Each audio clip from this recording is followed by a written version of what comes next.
Looks like you had your sleep study results, and I guess just to take a step back for a moment, you mentioned, I guess, on the last visit that you've had some issues with your sleep as far as falling asleep or staying asleep or just not waking up refreshed. I'm basically not waking up fresh, and I'm sleeping less hours, and maybe anxiety or maybe just after other issue I may have, which I don't know. Okay, that's the reason I come to you, and I wanted you to study also. Right. And yes, 8 or 9 years ago I have sleep studies with one of the doctors on the Preston Road, which was further, I think the name was Rajiv Joseph. And he recommended me CPAP. CPAP to wear, or CPAP? CPAP, yeah. CPAP to wear it.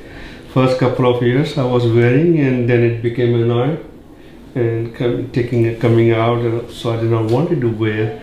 And to be honest with you, I should not say that thing, but sometimes it's just annoying to my family because of my snoring. Right.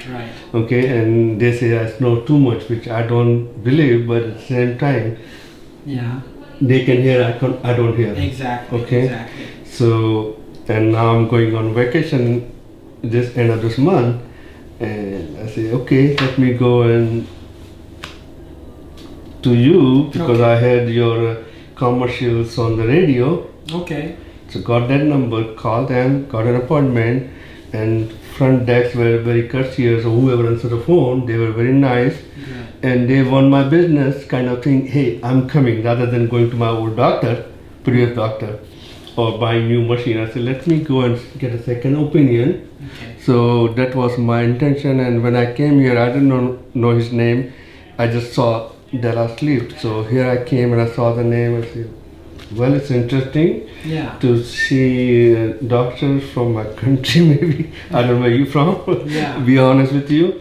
And that's not a criteria. A criteria is I wanted to diagnose what are the real problems and whether this can be cured without that CPAP. Right. If any alternatives are available, I would prefer that. If not, if I had to wear that, I'll wear it. Okay, great. Well, so other than the snoring, which is a problem for your family members, which is affecting them, what would you say is your biggest concern? Because the reason in the morning, I had never got up like fresh, like a baby.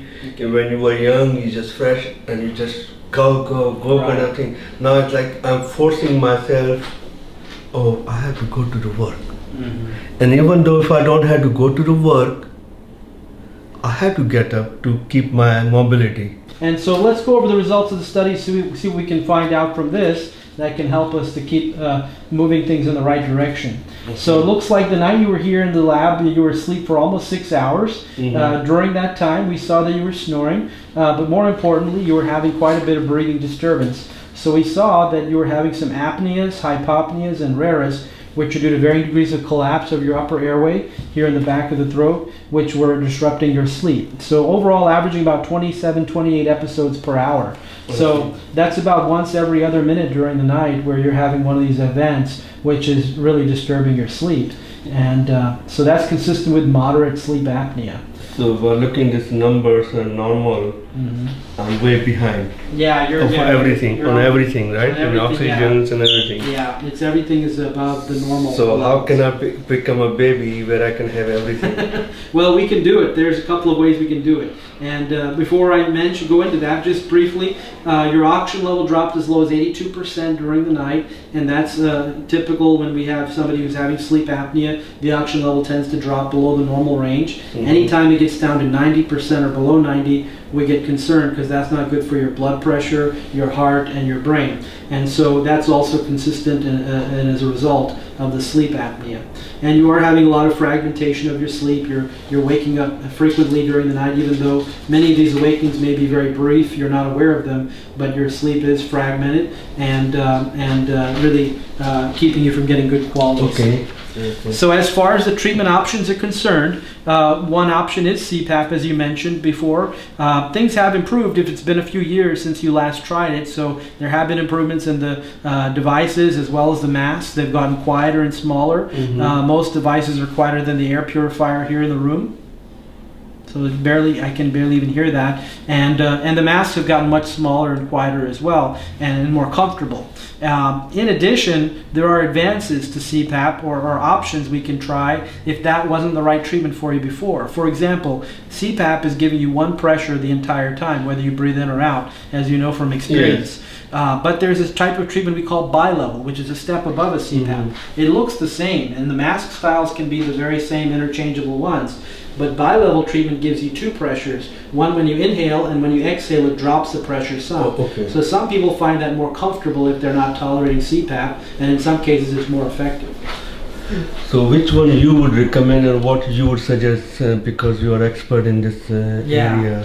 Well, so that's one option is a CPAP or bilevel treatment. Another option would be a dental appliance. Dental appliance is also something that's become more and more popular in the last few years. It's something you'll wear in your mouth while you sleep instead of using a CPAP device, and it works by keeping your lower jaw in a forward position. Okay. So essentially by helping to address the base of the tongue so it doesn't collapse and relax into the airway.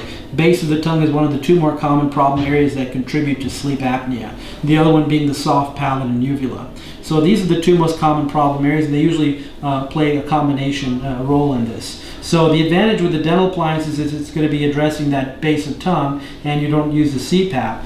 But the CPAP has an advantage over the dental appliance in that it's giving you air through your nose with some mask that goes over or underneath the nose to help maintain the airway, no matter if the obstruction is coming from the nose or more likely from the soft palate and base of tongue. So it addresses all the areas. That's where it has some advantage. It treats all levels of severity, whereas the dental appliance is focusing primarily on the base of tongue. So, but we have seen that with a dental appliance it works pretty well in mild to moderate cases, where at least it brings your numbers down pretty well into the normal range or close to it, as well as improving symptoms. So it is a reasonable option in a case like yours.